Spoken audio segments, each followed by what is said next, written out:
Que retenir du 36e sommet des chefs d'État de l'Union africaine? On va poser la question à nos chers invités du jour. On reste toujours au niveau de l'Union africaine, tolérance zéro face au régime anticonstitutionnel. On va parler également du Burkina Faso. Les troupes françaises lèvent l'ancre.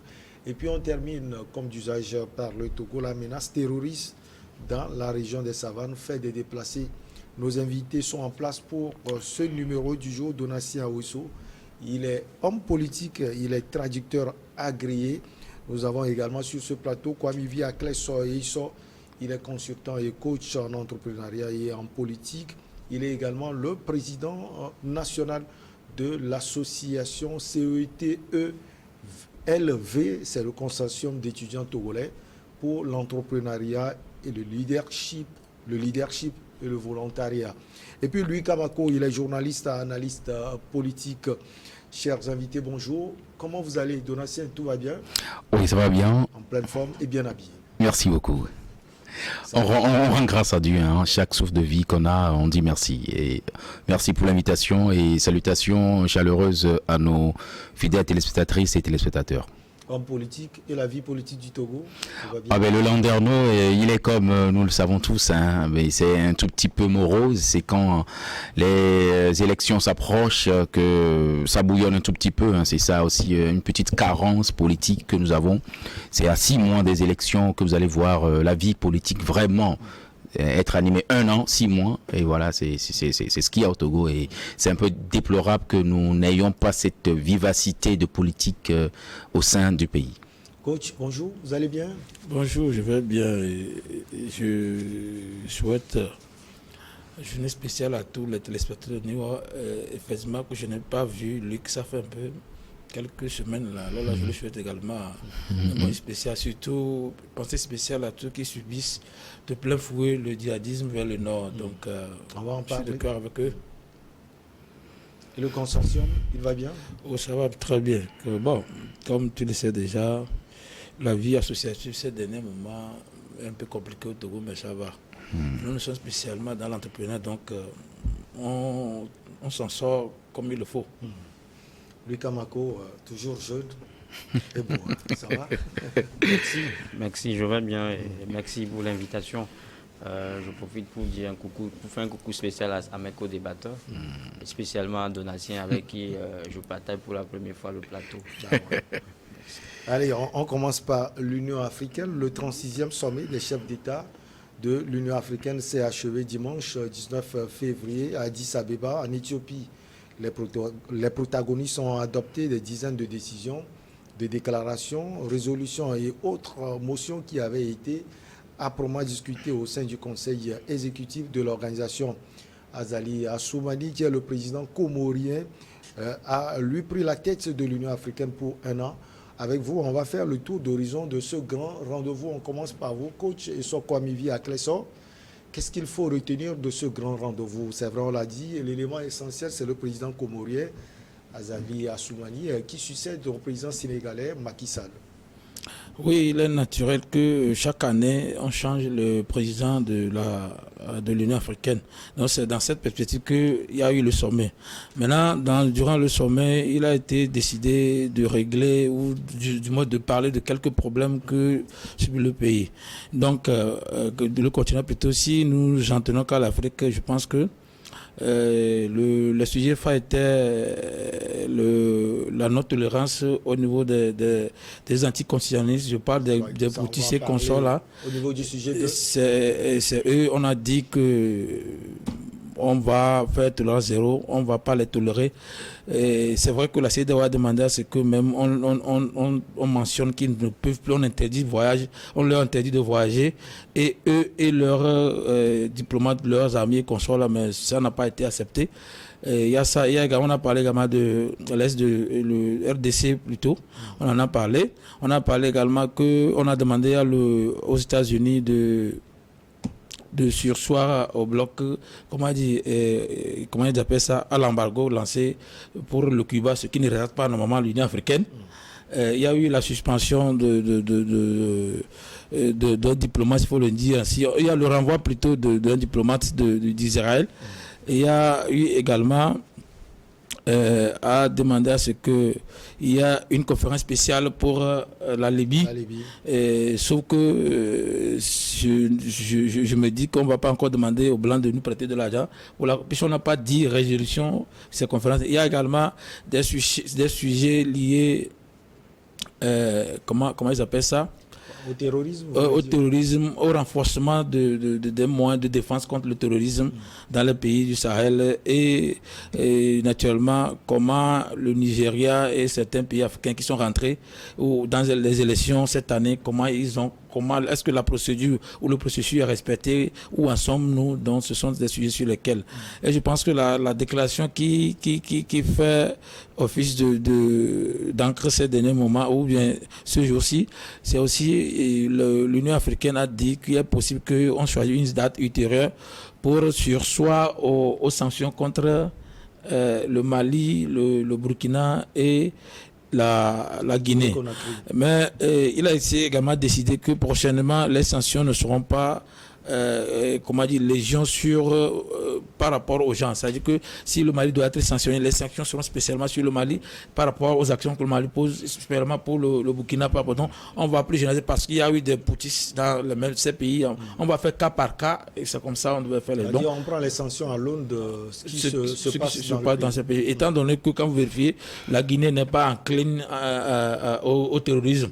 C'est Doumbouya qui fait son show et ce qu'on lui reproche également d'organiser un dialogue inclusif.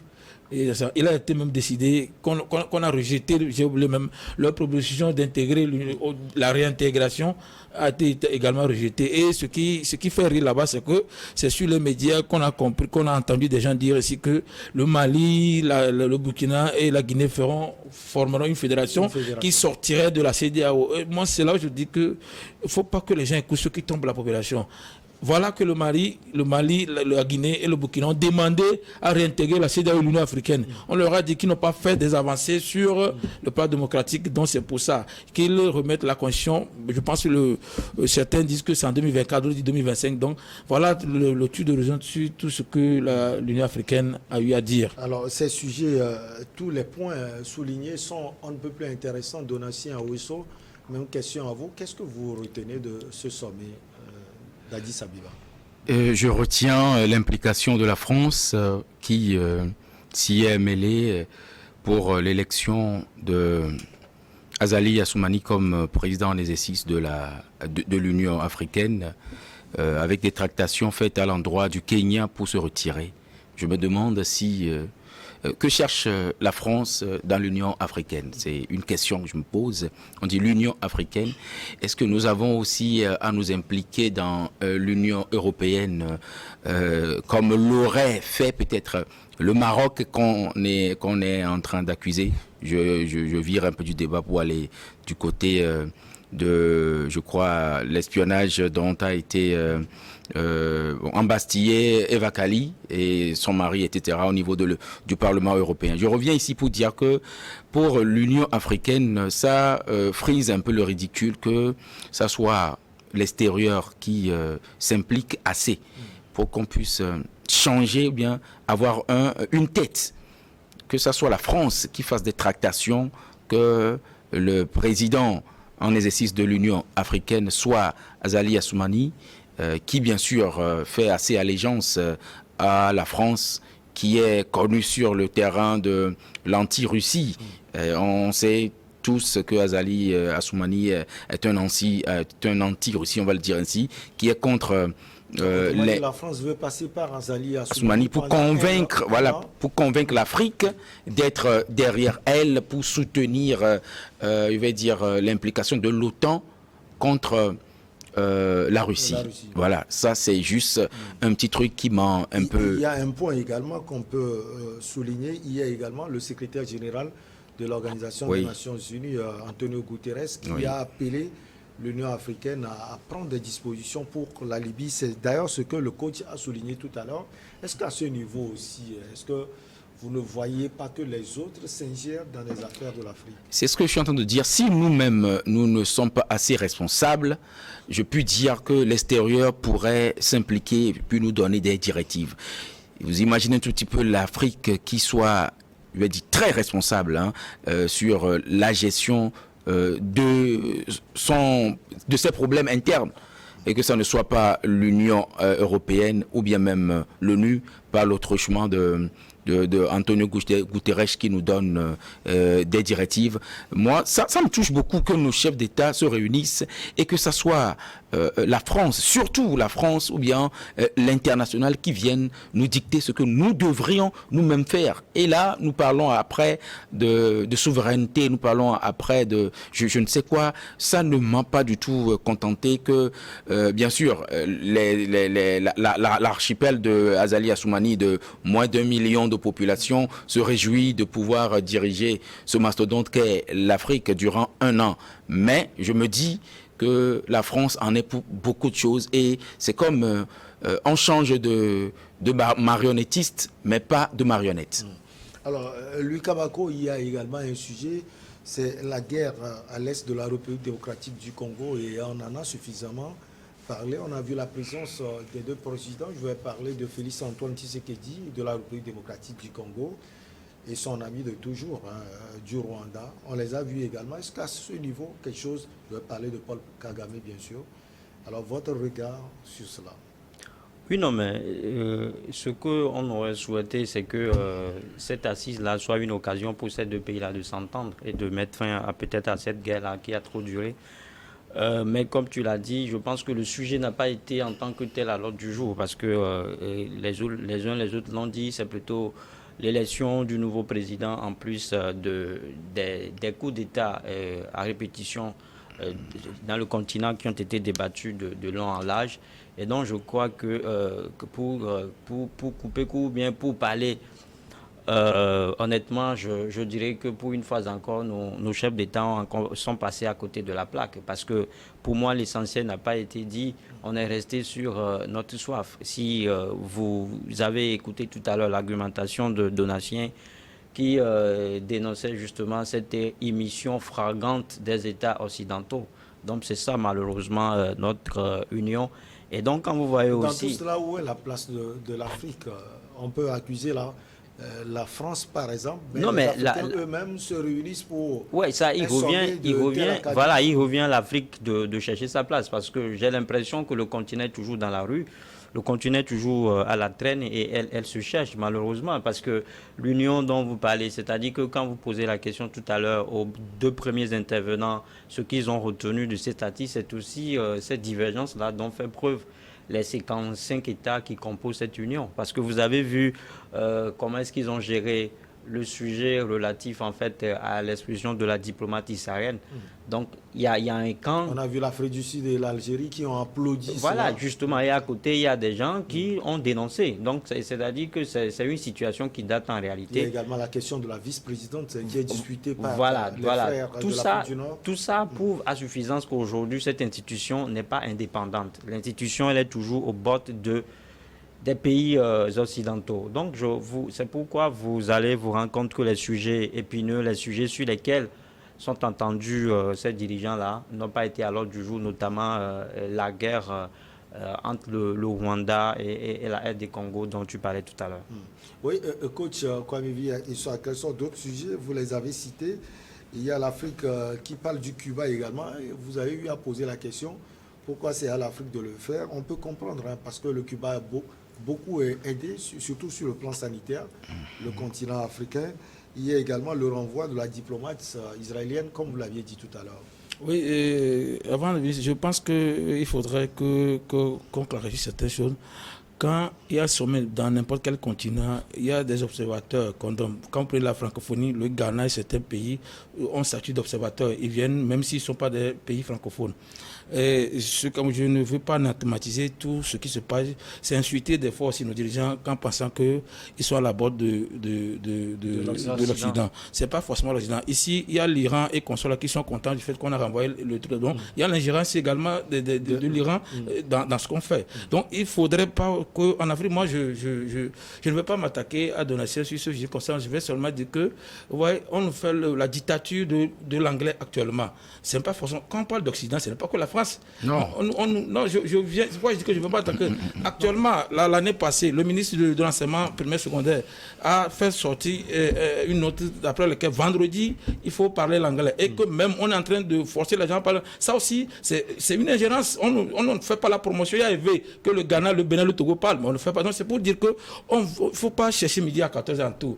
Moi, je pense que c'est la première fois que l'Afrique a osé même, parce qu'Israël avait le titre d'observateur. Et l'année passée, on a suspendu. Et cette fois-ci, on a fait sortir quelque chose. Je pense que ce n'est pas la France. L'Israël est un allié de la France et des États-Unis. Ce n'est pas la France qui fait. Donc, l'institution a ses règles.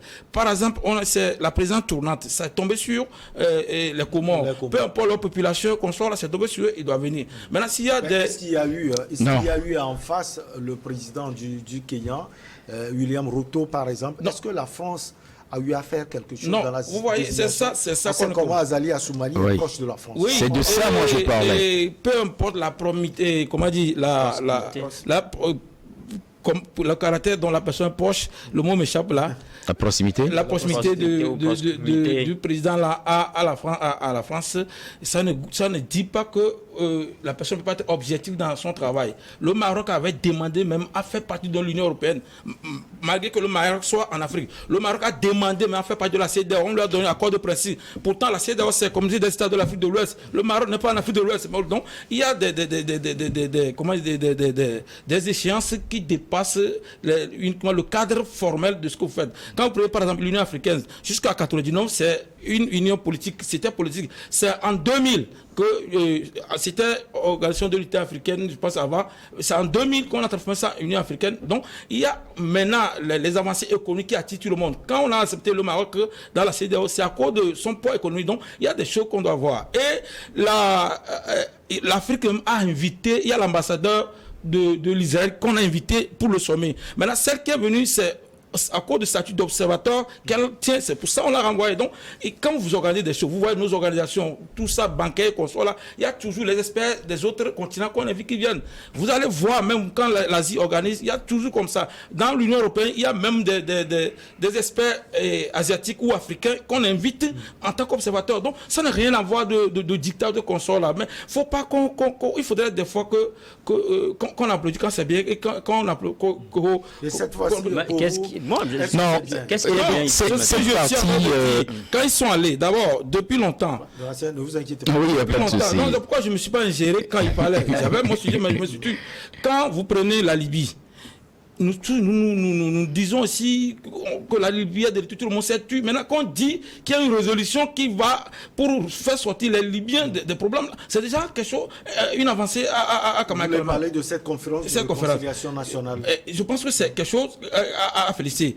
Et il y a également un RDC, comme il a dit, quand les deux chefs sont venus sur Mako, des propositions sont faites, même si on n'a pas dit clairement, parce que Rwanda et Paul Kagame et Tshisekedi, et il y a eu un mini-sommet le vendredi où on a demandé à ce que les deux chefs viennent en cela. Donc, parce qu'on n'a pas encore sorti ce qui sort de ça totalement. Mais il y a eu, comment ils appellent ça? On a eu ces consultations avec les deux pour pouvoir sortir quelque chose. Quand on dit également qu'on doit savoir où les élections, l'organisation des élections sont en Afrique, on s'affichait pas mal avant. Donc, c'est pourquoi je dis que il y a des efforts qui se fassent actuellement au niveau de l'Union africaine. Je l'ai dit ce que j'ai condamné, je dis que même c'est parce que l'Afrique aussi veut s'intéresser aux sujets internationaux qu'on a parlé de Cuba. C'est pas parce que les Cubains sont venus aider les Africains lors de Cuba. Ils sont plus allés aux États-Unis que chez nous. Les Cubains étaient les médecins les plus utilisés lors de Cuba du Nord. Donc je dis que quand l'Afrique, c'est pour montrer que l'Afrique aussi a son mot à dire dans le concert des Nations. Pourquoi ils ont parlé du Soudan et comment dire de Cuba. Sans oublier que jusqu'à présent, l'Union africaine a dit que malgré le fait que la CEDEAO cherche à ce que on empêche les gens de voir qu'elles ne s'alignent pas derrière la CEDEAO, que pour le moment, les sanctions n'ont pas donné les résultats escomptés. On va voir en évoluant si les gens reviennent sur la Constitution, comment on va faire pour quand même sursoir à certains. Il y a des propositions qui sont montrées. Ça pour d'abord que l'indépendance entre nos deux institutions, CEDEAO et l'Union africaine, il ne doit pas s'aligner forcément dedans. Ça voudrait que c'est structure. Nous savons ce que la CEDEAO veut. Mais si la France est derrière, pourquoi l'Union africaine n'avale pas à tout courir tout ce que la CEDEAO a dit? Vous comprenez là? Ouais, donc, voilà. C'est une interrogation intéressante. On va marquer la première pause. On revient pour la suite. Heureusement qu'on va continuer avec l'Union africaine.